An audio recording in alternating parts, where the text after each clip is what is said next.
Apa yang kita beri kepada Tuhan tidak pernah hilang. Semua yang kita beri kepada Tuhan tidak pernah hilang. Semua yang kita klaim sebagai milik kita itu hilang. Sekali lagi, semua yang kita beri kepada Tuhan tidak hilang. Kalau saudara punya uang, saudara simpan di mana? Di bawah bantal? Masih ada orang yang simpan uang di bawah bantal? Saya pikir zaman sekarang nggak ada. Kalau cuma 100-200 ribu bolehlah di bawah bantal. Tapi kalau sudah 100 juta, 1 miliar, saudara harus pergi ke bank. Saudara harus bawa uang itu ke bank. Dan saudara membawa uang itu dengan rela, dengan sukacita. Karena apa? Saya percaya uang saya tidak hilang. Bukan, malah bertambah di bank. Jadi saudara memberi uang saudara ke bank. Kepada Tuhan juga seperti itu. Ketika saudara memberi kepada Tuhan, semua yang saudara beri tidak hilang. Coba kita lihat. Ada satu perahu. Perahu ini sangat syarat dengan makna rohani. Pertama, satu hari Petrus dengan teman-temannya mencari ikan. Semalam-malaman mereka cari ikan. Jala dibuang ke kanan, ditarik, kosong. Jala dibuang ke kiri, ditarik, kosong.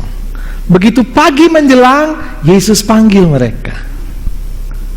Yesus bertanya, ada ikan? Tidak ada, Tuhan. Lalu Tuhan berkata, pergi ke tempat yang dalam, tebarkan jala. Petrus adalah nelayan senior, berpengalaman. Petrus mencoba membantah. Tuhan, sudah semalaman kami cari ikan tapi tidak dapat.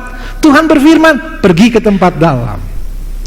Ketika Petrus mengikuti perintah Tuhan, saudara tahu, ikan yang ditangkap bukan cuma satu perahu, tapi 2 perahu penuh dengan ikan.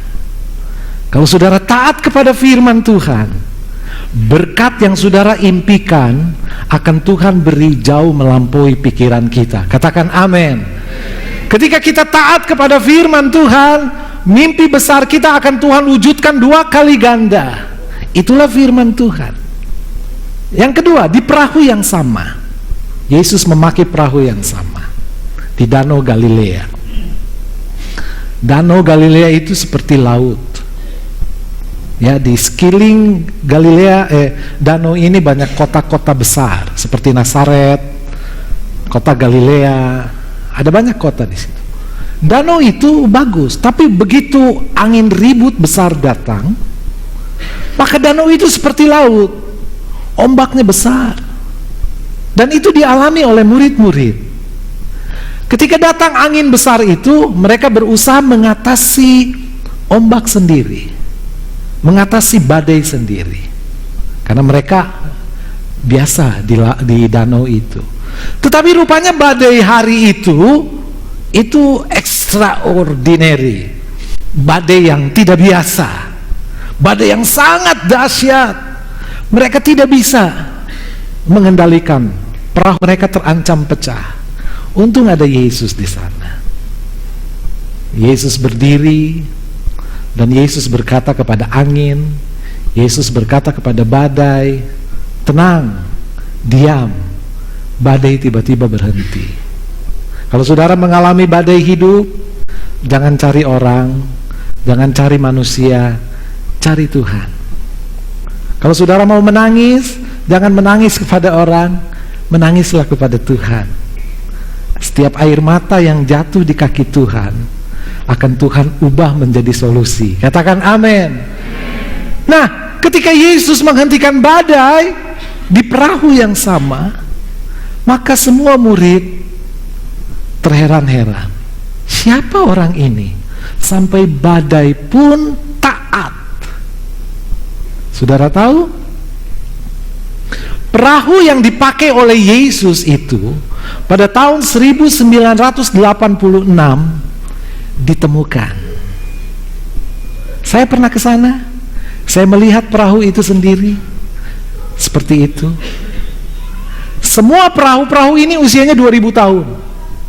Jadi pada tahun Yesus sebelum Masehi, jadi 2000 tahun lebih, perahu ini dipakai oleh Yesus, digunakan oleh Yesus. Dan pada tahun 86 perahu ini ditemukan. Apa yang dipakai Yesus tidak pernah hilang. Katakan amin. Semua yang kita beri kepada Yesus tidak hilang, semua kekal.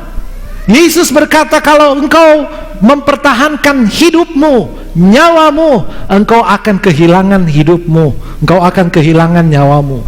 Tetapi ketika engkau kehilangan hidup, kehilangan nyawa karena Yesus, engkau akan mendapatkan nyawamu. Apa yang kita berikan kepada Tuhan itu kekal. Apa yang kita berikan kepada Tuhan tidak pernah hilang. Yang hilang, yang kita katakan, this is mine. Yang kita katakan, ini milikku. Itu semua hilang, saudara. Itu sebabnya keluarga saudara bawa kepada Tuhan. Keluarga saudara aman di sana. Anak-anak saudara bawa kepada Tuhan. Maka ketika mereka terima Yesus, anak-anak saudara aman. Hidup saudara bawa kepada Tuhan, serahkan kepada Tuhan, beri kepada Tuhan. Natal adalah memberi. Ketika kita berikan hidup kita kepada Tuhan, maka hidup kita kekal. Kita hanya mengalami kematian tubuh, tapi bukan kematian hidup, karena hidup kita ada dalam tangan Tuhan. Beri hidupmu kepada Tuhan, maka hidupmu kekal.